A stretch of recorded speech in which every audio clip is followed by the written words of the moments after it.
Welcome to the Tech Egg. Don't get scrambled. Enjoy the video.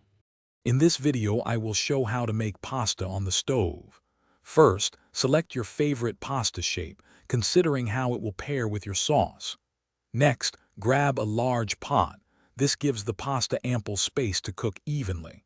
Finally, add a good amount of salt to your water before it boils.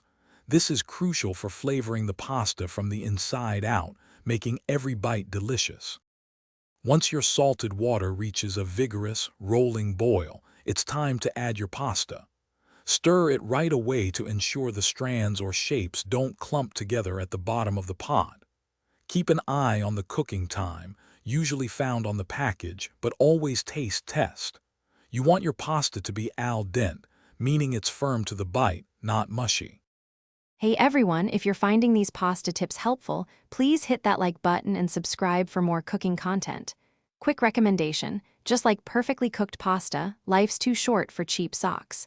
Go darn tough, they are incredibly comfortable and come with a lifetime warranty. Check the description for the link and other great deals. Now, let's get back to the video. Before you drain your pasta, remember to scoop out about 1 cup of that starchy pasta water. This liquid is gold for emulsifying your sauce later. Then, drain the pasta quickly using a colander, but do not rinse it. Rinsing removes the starch that helps sauce cling. Immediately transfer the hot pasta to your prepared sauce and toss it all together. For an extra layer of flavor and to help prevent sticking, you can add a small splash of olive oil to your boiling water. A common mistake is breaking long pasta like spaghetti. Resist the urge, as it will soften and fit in the pot.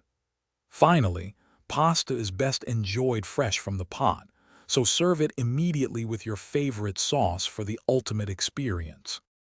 Thanks for watching. Consider subscribing if I helped unscramble your problems.